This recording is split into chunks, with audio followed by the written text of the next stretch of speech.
Well, after how Raw ended, wearing this shirt, yeah, I promise you I'm not doing it on purpose. If you haven't noticed, it's kind of my lounge around shirt for the last several days if you watch any of the previous videos.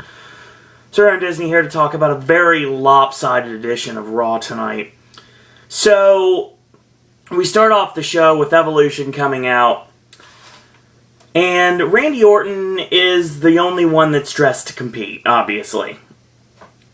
Triple H says it's always darkest before the dawn. You think it's over, but you don't get it. I win. Always. I never lose. This isn't over until the Shield exists no longer. That happens tonight. Batista says, you know what? Screw the Shield. I don't care. I want what was promised to me. I want a one-on-one title opportunity. And basically, he's like, Dave, you gotta understand there's a bigger picture here. Batista doesn't care about this bigger picture, obviously. He wants the title shot he earned, and he wants it tonight. And he's like, well, you know, even if I could, I can't give you that match because our champion is injured. So because Daniel Bryan's injured and unfit to compete, that can't happen. But if it did, you know what? You probably just choke anyway. So Batista gets up in his face, and Triple H stops him in his tracks and says, you know what? I'm sorry, things are tense and rather stressful right now. You want to go down as a loser? Simply put, I won't stop until the Shield is no more. Until then, nobody's getting anything. Batista's like, okay, I understand. I quit. So the fans go crazy. Batista does a pageant wave and bombs out. Triple H says, you're finished. Why don't you go back to Hollywood? Get back here, Dave. Don't come back when your film flops. If you haven't noticed, Batista's going to be in the Guardians of the Galaxy. Yeah, that movie's not going to flop. Sorry, Triple H. Your argument has no water. So we get our first match, a match that I talked about really being excited for. It is Cesaro and Bad News Barrett against Sheamus and Rob Van Dam. Let's pick it up about 5 minutes into the match. And actually, I get stopped with that because it is a commercial break that happens. So yay, right after the commercial break I start writing. So Van Dam is trapped in an armbar, and he forearms his way out. Barrett mows him over with a big boot, gets a 2 off of that. Tagging to Cesaro, the Swiss uppercut, the charging Swiss uppercut in the corner, gets a 2 off of that. Locks in a chin lock, Van Dam elbows out, and of course, gets rammed face first to the buckle. Puts on the brakes, and basically just kicks him right in the face. So that happens, like it always does. And after that, he gets caught, the deadlift side salto, tagging to Wade Barrett, comes in with a swing neck breaker, gets a 2 off of that.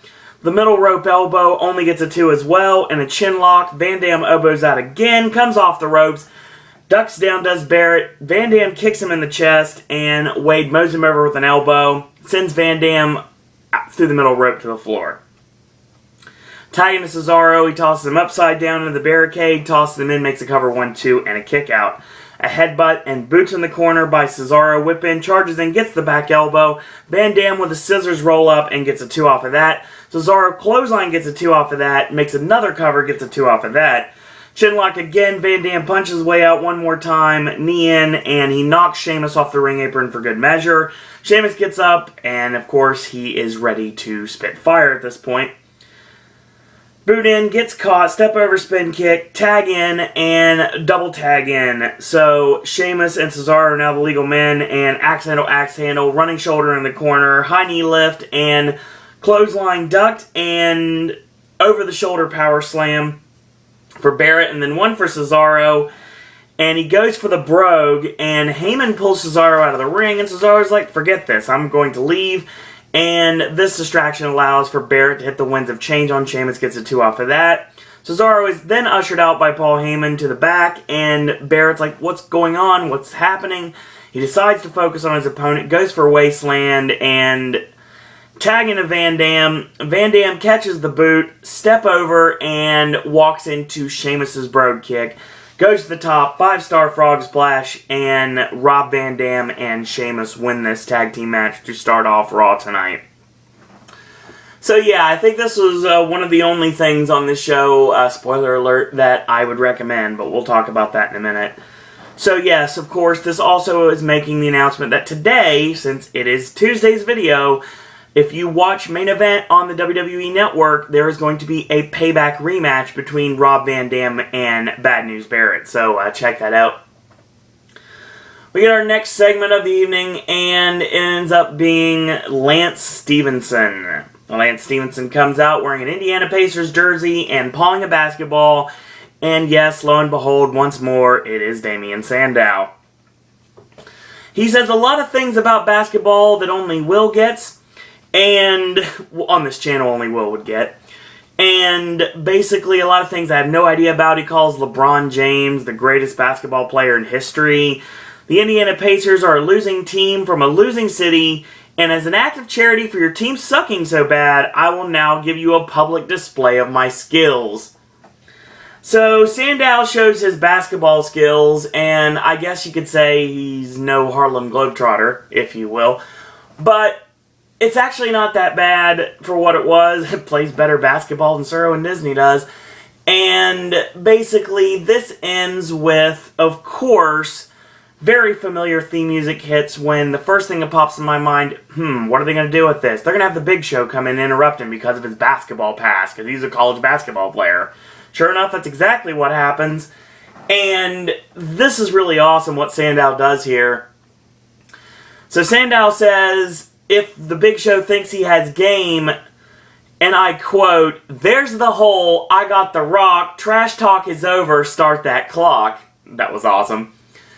So Sandow with defense maneuvers, I guess, and he blows in Big Show's face, and the Big Show tosses the ball into his gut, loads up, and WMD knocks out Sandow. And of course, he dunks the ball for fun afterwards. Yeah, that was, God, how Damien Sandow's fallen. But, as been mentioned several times, the good thing about it is at least he got on television. So, I mean, I guess an appearance is better than nothing.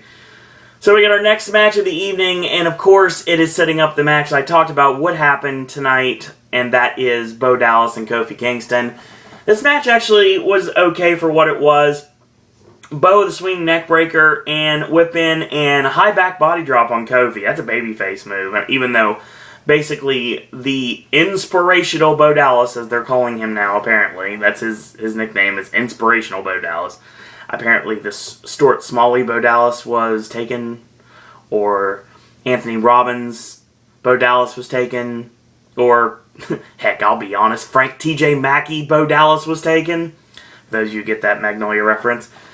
So that hits, and he nails the knee drops off the ropes, and he drives the knee into the face on the third time, locks on the cravat. Kofi elbows his way out and whip in into the 180 into the missile drop kick off the middle rope, double top, double chop, and drop kick, and of course charges him with the forearm in the corner, gets a 2 off of that, goes for the monkey flip, and he nails it. Double jump, flying body press, gets a 2 off of that. Bo Dallas is in some serious trouble right now, charges in, gets the elbow up, and he goes for the monkey flip, and it gets countered, dropping him chest first across the top rope. Looked like they were going for the hot shot, but he basically dropped him chest first instead of throat first. And the Bodog finishes it off. I don't know why that's called a running Bodog. That is a traditional Bulldog. And the Bodog is basically a swinging Bulldog, which is, in essence, satisfaction. So yes, that gets the win. And after the match, of course, Bo Dallas goes to hug Kofi, and Kofi waves off the hug, because apparently he doesn't like anybody touching him after he lost his match. So that's the end of that. So Stephanie comes out, and she's going to make an announcement about Money in the Bank. An announcement that we all knew was going to happen. Calls Daniel Bryan selfish last night for standing and watching Brie do what she did, watching her fall on the sword. Now, Brie should have been fired on the spot, but of course, yeah, that couldn't have happened because Brie quit before that could happen. I gave them chances, and I got a slap in the face for it. But I'm a McMahon. I'm tough. I'll live. This isn't about them. This is about the WWE World Heavyweight Championship. Money in the Bank, if Daniel Bryan can compete, he will defend against Kane in a... wait for it. Internet, what is it? A Buried Alive match. That's right. But that wasn't the match they announced. So it's going to be a stretcher match. Which makes me think there's a possibility Bryan's vacating the championship at Money in the Bank. Because I don't think they do a stretcher match with Bryan and Kane. I could be wrong, but then maybe have... I don't know, you could honestly have Kane as a participant in Money in the Bank, and if he would win, then maybe you could have Bryan take the title off of him in a Buried Alive match, and Kane away to film See No Evil 2, and everybody wins. But, I don't know. At this point, I'm not sure exactly what's going to happen. It just kind of depends on Bryan at this point. If Bryan is able to compete in 4 weeks at Money in the Bank. Given the fact that we have a pay-per-view on the first of the month and a pay-per-view literally almost at the very end of the month. Like, almost the last day of the month. If it wasn't for the fact that June has 30 days and not 29, it would be legitimately the end of the month. But it's a day early, so. Basically, if that doesn't happen, then what everyone thought was going to happen will actually happen. The vacated championship will then be given to the winner of Money in the Bank. Not a contract for a title opportunity, the actual championship itself.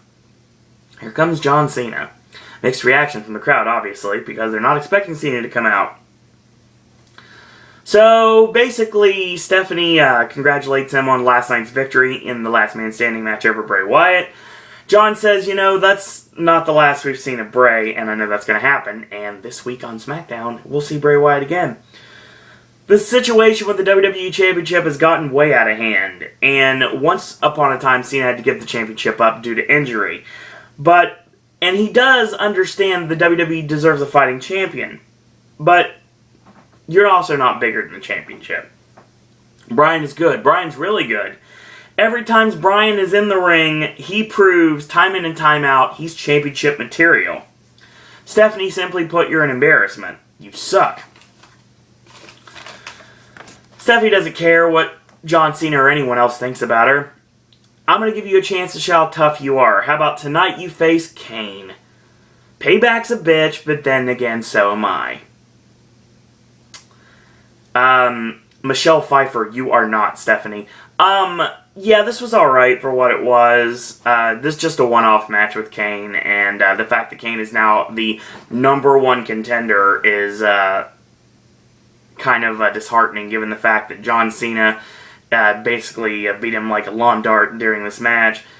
So, yeah, this match was short. Of course, we hit the Cena normal maneuvers, double shoulders, and ducks the clothesline, protobomb, 5-knuckle shuffle. AA is countered with an elbow.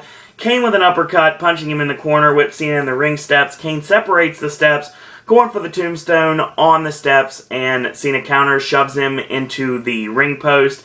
Cena tosses the steps into his face, and that's it. So, basically what happened in the punches in the corner and the repeated shots in the corner, the referee called for disqualification. So, Kane threw a Johnny tantrum. If you watch The Room, you know what I'm talking about. And maybe a connection to Alicia Fox, potentially? Nah, they're not going that direction. So, yeah, that was a whole bunch of worthless. Los Matadores against 3-man band, and of course, Hornswoggle comes out wearing a afro wig with the Darren Young special comb, like the tooth comb in the top, and he's trying to hide his hair atrocity that happened courtesy of the straight razor from El Torito last night on the pay-per-view. So, yeah, this match was extremely short. Torito ends up ripping the wig off of Swoggle, and Swoggle bombs to the back, and this allows for a distraction, and there's a roll-up on Heath Slater, gets a 3 off of that, so Los Matadores win. Yes, less said about this, the better. Oh yeah, another thing I said was going to happen was that Nikki Bella is going to get this all taken out on her, and that's exactly what happens in a handicap match against Alicia Fox and Oksana. Well, Nikki tries to fight off both of them, and Foxy finishes her off with the axe kick and gets a 3 off of that. They toss Nikki out of the ring, and They beat her up on the floor, they throw her into the barricade over and over again, and that's pretty much the end of it. So yeah, we haven't seen the last of this, and apparently we have a new formation of an alliance with Alicia Fox and Oksana. It sounds like that's exactly what we're going to have now, so okay. So we get a very familiar interruption, and sure enough, you see the rocking chair, and there's no Bray Wyatt. Bray Wyatt's not anywhere to be found at this point. So, basically, Luke Harper is the one to talk. And for those of you that heard his promos in the Independents, you know Luke Harper can definitely talk. And he's going to do so. He's going to take up in the name of Bray's cause. In essence, they're basically going to take over his cause in the time being. They want to torture the Usos. They work so hard themselves to smite the cause, being the Usos, not the Wyatts. They will pay for their atrocities. Retribution cannot be achieved until they are put down like the craven beast that they are. The family shall not spare the flock. They will suffer for the misdeeds. Simply put, retribution will not happen until the Usos burn. And instead of run, like Rowan usually says, he says, follow the buzzards, and that's the end of the segment. So yes. Setting up more between the Wyatt family and the Usos. A match tonight? Yes, it was announced, not for the championships, though. And that will come at Money in the Bank. I'm pretty positive at this point. We get our next match, which is a rematch from SmackDown, is Adam Rose and Jack Swagger, and this match was extremely short. But it worked pretty well. He misses the charge, and he charges in. Rose gets the boot up, and the snap jabs, and an inverted atomic drop, and a swing neck breaker off the ropes. He nails the Exotic Express, yells choo-choo, and does the Bronco Buster, and when he gets up to his feet, he comes off the ropes. Swagger gets caught off the ropes with the party foul, and that's the end. So, it's over. And I like the way he hit the party foul tonight. It actually worked pretty well. So, yeah, it was a match. Adam Rose was very into it. A lot more of the former Adam Rose, to be totally honest, in this match. For those of you that haven't seen his NXT stuff, yeah, you got to see a little bit more of his abilities in this match. Not much, but a little bit more. So, Byron's with the Usos in the back. And basically, the Usos are saying they're having a blast with everything. They had John Cena's back last night. Of course, they're Cena's pawns. That's how it works. They're going to handle their business tonight. How many kicks will it take to the face? And how many Samoan drops? How many Samoan splashes will it take? As many as it takes. Have you ever seen a pit bull cornered? Then they start getting rabid, and all kinds of rabid, and the other Uso holds his hair back, and yeah, it was okay, it was fine. They've come a long way since the jobbing Usos, back when creative had nothing for them.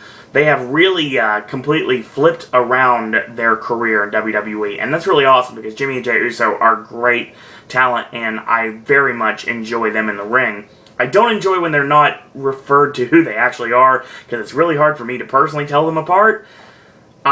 Sometimes I can't tell, and the commentary team are too busy fighting with each other and dropping really random pop culture references in order to do just that and tell me who's in the ring. So that's the problem I have with Diego and Fernando. So there's always that. So of course, the Wyatts, no entrance, just a flash, and Rowan and Harper in the ring. The rocking chair is empty, but it's at the bottom of the ramp. It would be really entertaining if the rocking chair just kind of moved, like by itself, like it was possessed maybe. But they didn't do that. So, yeah, this match is all over the place, and it was easily the longest match on the show, so let's talk about it midway through the match. And 3 big elbows from Harper on Jimmy Uso, gets a 2 off of that. Whip in, and a big right hand drops Jimmy, of course, still sporting the rib tape from the attack on main event and the subsequent last man standing match with Bray Wyatt I talked about on my SmackDown video a couple days ago. So attacking a Rowan, 3 stomps, a headbutt, and 3 big right hands to Rowan, stops his momentum, and Rowan turns it back around with a knee drop, drops the knee in the back, and a whip in, catches him on the buckle, and a headbutt, ties him up to the Tree of Woe. He charges him with his shoulder. Uso lifts up, and he goes shoulder first in the ring post. Whisper in the Wind connects, and tag in, goes up top, and a leaping punch, because it looked like it was supposed to be a clothesline, but it came off more like a punch. Savat kick to the ribs, whip in reverse, and a leaping clothesline. Savat to the ribs, caught the foot, spun around, kick to the face, Rikishi special twice, and Rowan makes the save before Harper gets pinned. So Jimmy gets tossed to the floor. Harper goes for a roll-up into the monstrous big boot, gets a 2 on Jay, charges in, gets the boot up, leap over off the middle turnbuckle, and a missile drop kick.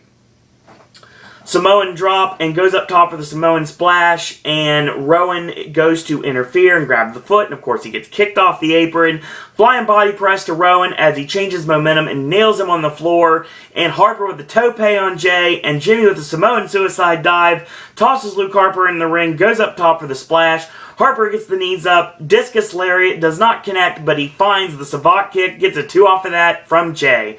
Tagging to Rowan, and they backdrop Jimmy over the top.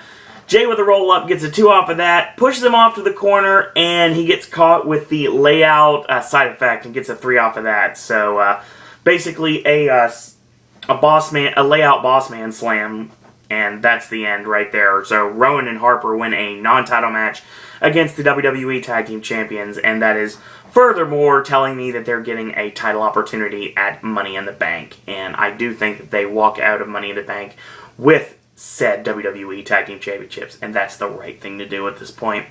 We got our one and only Money in the Bank qualifying match tonight in the next match, and I do think there's going to be one on SmackDown as well to go with this one on Raw. And it's going to be Alberto Del Rio and Dolph Ziggler. This match was not as long as I thought it would be. I thought it'd be a little bit longer than it was, but we get midway through it, and Del Rio gets caught with a name dropper. Dolph gets a 2 off of that. Catches Dolph off the ropes with a tilt-a-whirl backbreaker, gets a 2 off of that, goes up top, and Dolph climbs up to the top, Z-Factor, and Del Rio kicks out at 2.5, and he swats off the zigzag, pops him up in the air, GSK is ducked, and goes for the exclamation point DDT. Del Rio counters into the cross-arm breaker, and Dolph tap, tap, tap like Sammy Davis Jr. Thank you, JK. I know it's Jeff now, but the tap, tap, tap like Sammy Davis Jr. was back in the day on SNS, so yeah, where we go there. Basically, it's the reason I called him JJ instead of Jeff. So, yeah, that was the end of that, and now Del Rio is officially the first man in Money in the Bank, a former Money in the Bank winner, as is Dolph Ziggler, both former Money in the Bank winners. I'm sure they missed a golden opportunity here with Dolph winning this match, given the fact that he would bump amazingly in a Money in the Bank match. We've seen this before, so we know it could happen. Del Rio being in this, I guess, we'll see. Maybe it's a final bone before he ends up leaving the company before the year's over. I don't think Del Rio will be in the company by Survivor Series at this point, to be totally honest. So after last night at Payback, when Cody walked out and said Goldust needed a better tag team partner, he vowed to find one such tag team partner to face off against Ryback tonight on Raw. Well, his partner ends up being Sin Cara. Yeah, that failed. Sin Cara does get some nice offense in, handspring back elbow. Ryback makes a save before Curtis Axel eats the pin. Ryback goes shoulder first in the ring post when he tries to charge in, which knocks him to the floor. And a leaping kick, the Senton bomb does miss, and Axel plants him with a hatchet and gets a 3 off of that. So that's the end. So, yeah. I think what we're going with here is Cody's going to find random tag team partners for Goldust until one actually fits. We've done this angle before. I've done this angle before, actually. I remember when this angle was done in XMCW before.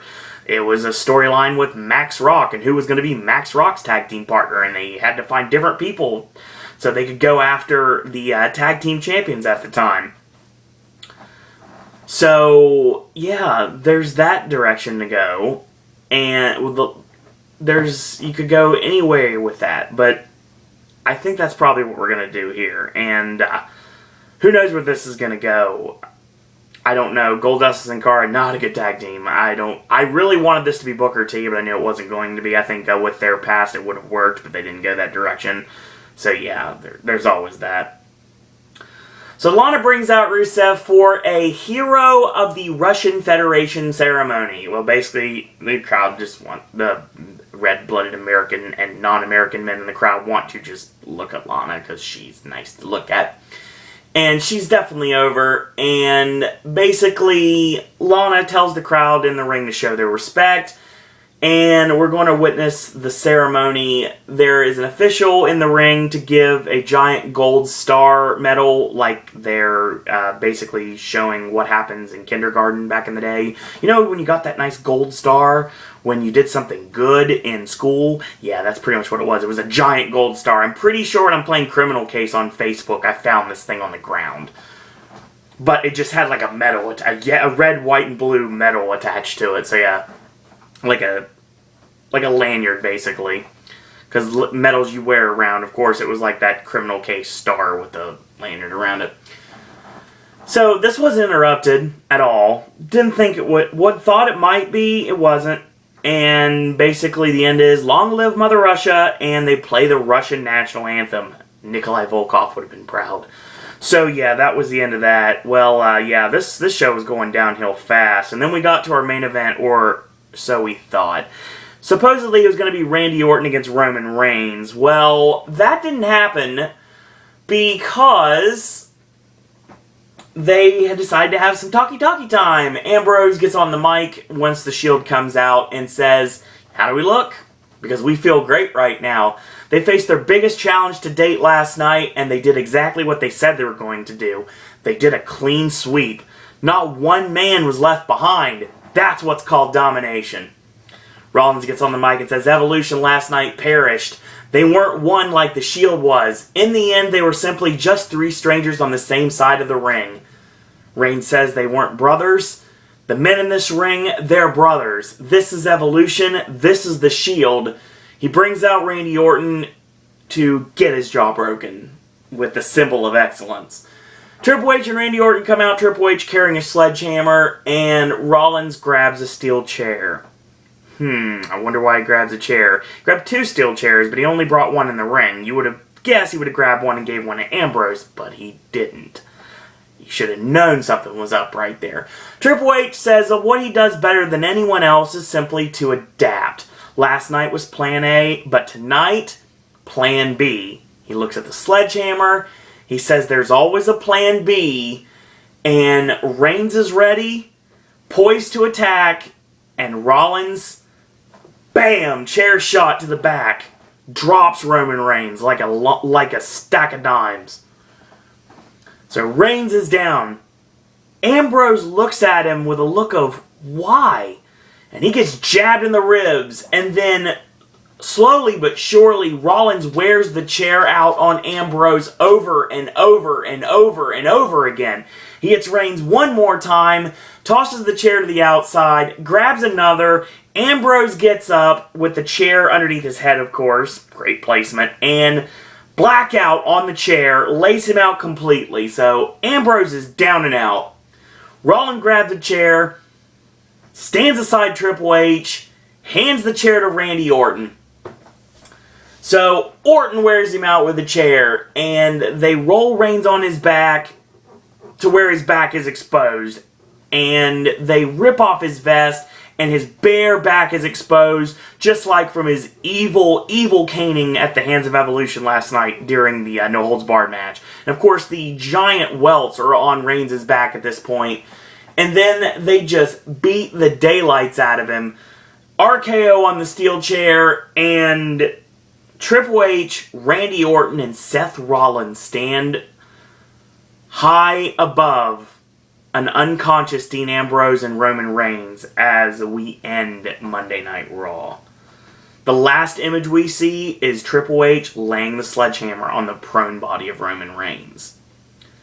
So, for a lackluster edition of Raw, it certainly ended with something that we were not expecting. Well, obviously, when it was let out that the July edition of the WWE magazine basically talked about Ambrose referring to Rollins and Reigns as his former partners, we thought something might be up, and we didn't know exactly what it was and pushed it to the back of our mind. That being said, once that was done, it was then putting on the clock what was going to be the end game. Who was going to turn? Is it going to be Dean Ambrose, who was a natural heel? No, it wasn't. It was Seth Rollins. And now Rollins can wear different gear. because he has lots of it. It's like the John Cena syndrome, where he wears the jorts and his t-shirts and the high tops, and he has a billion pairs of wrestling gear, boots, tights, everything under the sun. Now Rollins can wear gear again, like the first time since he debuted in Florida Championship Wrestling, when he was under the WWE developmental deal, way before NXT. So, yeah, basically what this was creating a new evolution, maybe, and this may continue, but if it does, who's the last man? Who's going to help Roman Reigns and Dean Ambrose against the new evolution? Well, you know, there are a couple people that jump to mind, but it would require to bring some people up that they're not anticipating. Now, granted, don't forget the Shield came out of NXT. I think in order to compete with someone who came out from NXT, you utilize someone who came from NXT. You know, I'd really like to see team up with Dean Ambrose and Roman Reigns. I'd like to see it be Sami Zayn. Could you imagine Sami Zayn and Seth Rollins singles matches in a WWE ring? I know it may not be the popular choice, but it'd be something I'd like to see, something I'd enjoy seeing. And I guess if it's going to be Reigns and Ambrose as the Shield against Orton and Rollins, I think that's probably what we're going to do. We'll do Orton and Rollins as the team. That way Triple H doesn't have to wrestle every Monday night or any Friday nights. He can just potentially work pay-per-views when they need him. That's why you have Randy Orton and Seth Rollins take on Roman Reigns and Dean Ambrose, and you do that at Money in the Bank. I think that's the direction we're going to, and I know that's the direction we're going to get to. Whether there's a new member of the Shield, or whether or not it is someone from NXT, or whether they don't do anything with the Shield as a three-man tandem, they just keep them as a two-man team. They're going to have to come up with a new finish, though, honestly, because I don't think that the triple powerbomb works with two people. It'd be a double powerbomb, and I guess it could work, but I doubt it. So, yeah, I don't think that's going to happen. So, yeah, and Dirty Deeds into the spear and vice versa doesn't really work. So, yeah, there's so many things you can do with that. Maybe the Superman punch into the Dirty Deeds. That could be possible. Because that was the, there you go. That's probably what it's going to be. Because that was the setup that was actually used to get elimination last night at the pay-per-view. So, yeah, that's what we've got. So, this show is just kind of lackluster. No Fandango on the show. No Paige on the show. The opening tag match was good. And it's leading to the fact that Barrett and Van Dam are not done yet. Maybe they'll be done after main event tonight, but I don't know. Damian Sandow, still gimmick for hire. Don't know exactly what's going to happen with him. Hopefully he gets something out of this eventually. Bo Dallas wins again. He's now 3-0 in his return to WWE. And John Cena ends up facing Kane, and it was kind of just there. The Matadors and three-man band is kind of there. Alicia Fox and Oksana against Nikki Bella is kind of there. Adam Rose and Jack Swagger, for what it was okay, but it was just kind of there. And Rowan and Harper against the Usos was awesome. Excellent tag team match. And Del Rio and Ziggler, I've seen better matches between the two. They were just kind of there. And Ryback against Goldust and Sin Cara, again, just kind of there. The stuff with Rusev, it was alright, but no interruption there, so it was interesting. And if they're really going to make the template that they did with the late Umaga for Rusev, and I can get that they would do that, which would mean that this would probably be what Samoa Joe would have been doing if he would have signed the WWE deal instead of going to TNA, then you're going to have to start doing something with him, and maybe give him some more moves, obviously. He's got a few, but he just... most people aren't sold on him yet. I'm okay with him, obviously, because I liked Rusev in NXT, but I haven't seen really that fire in Rusev. I've seen, like, sparks of it, but not the fire that I'm used to seeing from Rusev in NXT. So, yeah, that was it. And the main event was just to set up the big turn from Seth Rollins, of all people. So, where do we go from here? I guess we'll find out a little bit more this Friday night on SmackDown.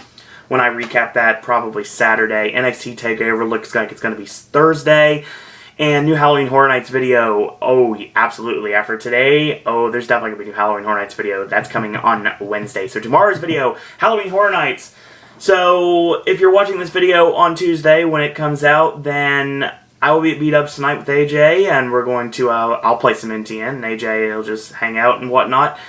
There you go. I haven't said that in a while. And, of course, tomorrow, that will be our Halloween Horror Nights video. Thursday, NXT TakeOver video, and, of course, we're going to be watching Edge of Tomorrow on Thursday. Friday is going to be Fault in Our Stars. We're doing brand new movie reviews this week, and brand new verses for this Sunday, which, not even on the list, something we just pulled out of the blue.